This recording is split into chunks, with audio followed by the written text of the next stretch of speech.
Okay, so here we are in the lesson 5, horizontal stretch and compressions. And when dealing with horizontal stretch and compressions, we want to look at the coefficient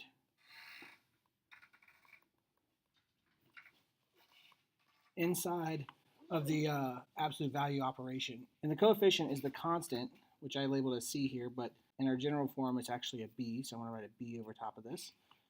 The coefficient that's in front of the X inside the absolute value. And when dealing with that coefficient B, when it is greater than 0, unlike the vertical stretch or compression, it's a compression, not a stretch.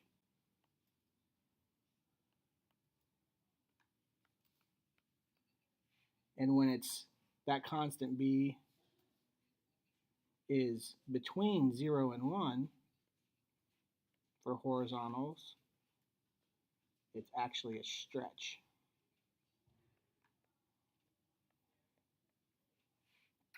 So we come down here and we plot on this graph. To explore this, let's start by plotting our parent function, as we always do.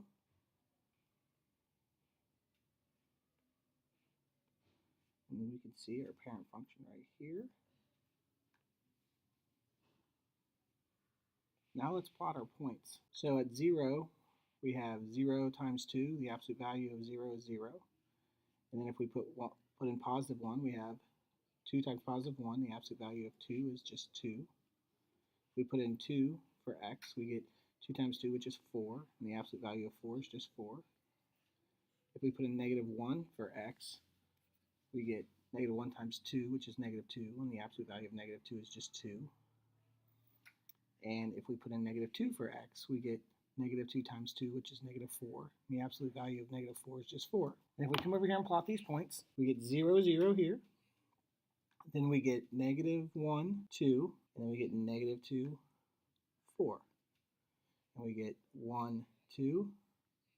And we get 2, 4. And keep in mind, we're looking at this in regards to the y-axis now with horizontal stretch and compression, not the x-axis. So if we look at it like that, we can see, with this right here being the y-axis, that this new graph is closer or compressed in to the y-axis as opposed to being pulled away from it. So when the coefficient is inside that absolute value, it does kind of the opposite of what it does when it's outside with the vertical stretch.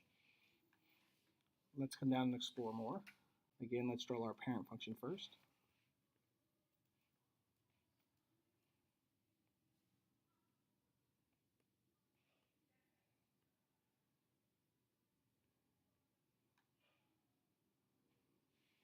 And then let's plot some points. Plug in 0, we get 0 times half, which is 0. Plug in 1, we get 1 times half, and the absolute value of half is just a half. If we plug in 2, we get 2 times half, which is 1. The absolute value of 1 is just 1. If we plug in negative 1, we get negative 1 times half, which is negative a half, and the absolute value of negative a half is just a half.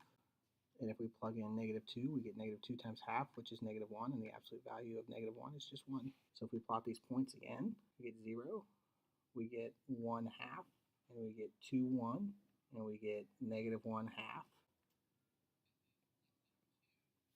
and we get negative 2, 1. And again, we're looking at this with regards to the y-axis, not the x-axis. So as you can see, when that coefficient is between 0 and 1, it pulls the graph away from the y-axis, stretching it. So if we were to describe both of these transformations, it's kind of opposite of the vertical stretch and compression. We would say with this first one that coefficient or this transformation compressed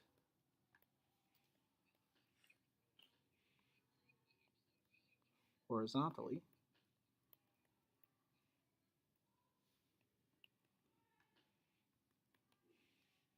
and we would say the second one, because it's pulling it away from the y-axis, stretched it horizontally.